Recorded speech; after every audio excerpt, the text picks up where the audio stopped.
This is the previous generation Nissan Pathfinder. The latest version looks much better.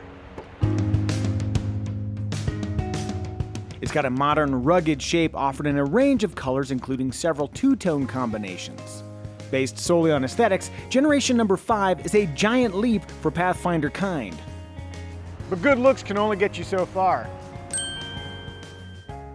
If you're a 3-row midsize SUV, you better bring the pragmatism, and indeed, the Pathfinder does. The cabin comes in a standard 8-passenger arrangement or a 7-passenger interior with second-row captain's chairs and a removable center console. Hey! I did it! Here you go.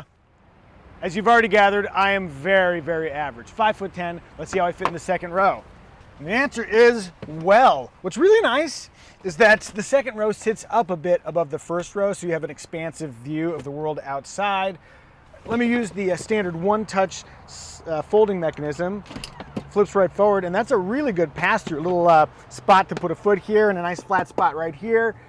In I go. Move that forward slightly to be a little bit more fair, and yeah, my head does not hit. Can I lean this back a little bit? Great head clearance. My feet are fairly low versus my butt height, and my knees are not touching. I am an adult, kind of. I fit back here just fine. There's lots of space for people, but what about cargo? Behind the third row hides a commendable 16.6 cubic feet, plus this spacious and reconfigurable underfloor area. Lowering the third row bumps the cubic foot tally to 45. Yes, the Kia Telluride's cargo figures are superior, but just barely. Pragmatic elements aside, I am really impressed with the textures and materials in here. This isn't even the fanciest one, and it still has an upscale vibe. Ooh, stitching. Yeah. Even on less fancy trims, the controls are simple to use. Cup holders and storage nooks are plentiful, including this under console area. And the touchscreen in standard 8-inch or optional 9-inch sizes is placed high near the driver's sightline. I find the interface generally easy to use, though it does seem just a little bit laggy to inputs. But I really do like the fact that you have a volume knob, a tune knob, and all these buttons right along the bottom. You also get Android Auto and Apple CarPlay standard, which is so common I should only call it out when some horrible manufacturer does not include it. Maybe I'll start doing that right now. One more area where the latest Pathfinder eclipses its predecessor is its powertrain. The 3.5-liter naturally aspirated V6 engine has abandoned the continuously variable transmission it was formerly partnered with for a traditional 9-speed automatic.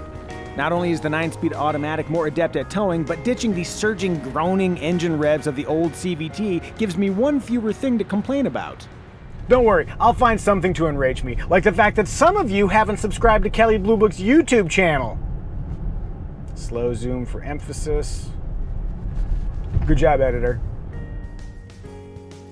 Front-wheel drive is standard, but if you want low traction capabilities to match the Pathfinder's rugged style, you can choose a 7-mode 4-wheel drive system for $1,900. Oh, and this is bizarre. For some reason, adding 4-wheel drive actually improves highway fuel economy.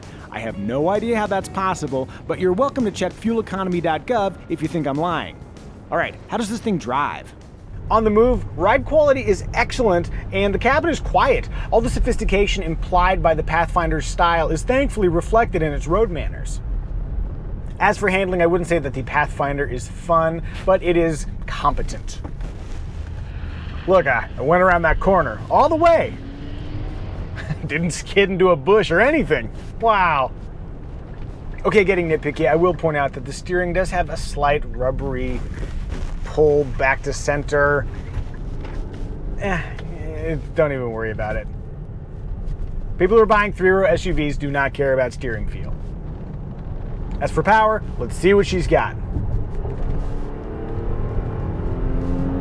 Sure, I would put that in the perfectly adequate category. Choose an Elemental Pathfinder S trim, and for around $33,500, not including destination charges, it'll come with 3-zone climate control, 10 airbags, blind spot warning, rear cross traffic alert, automatic emergency braking with pedestrian detection, and lane departure warning. All right, steering assist is engaged. Let's see what happens if I get stupid. Oh, that's some effective steering all the way around the corner. Very nice. Venture up to higher trims and you can add ventilated front seats, a power liftgate, a 12.3-inch digital gauge cluster, a nifty 360-degree camera system, and full-speed dynamic cruise control. For the first time in years, the Nissan Pathfinder is a truly competitive mid-size 3-row SUV. Nonetheless, it's wise to investigate alternatives like the Honda Pilot, Toyota Highlander, Ford Explorer, and Hyundai Palisade, all of which can be researched in detail on kbb.com. In total, though, the latest Nissan Pathfinder is stylish, it drives well, and it's totally practical. I'm not sure if the mid-size 3-row SUV segment needs another serious competitor, but it's got one.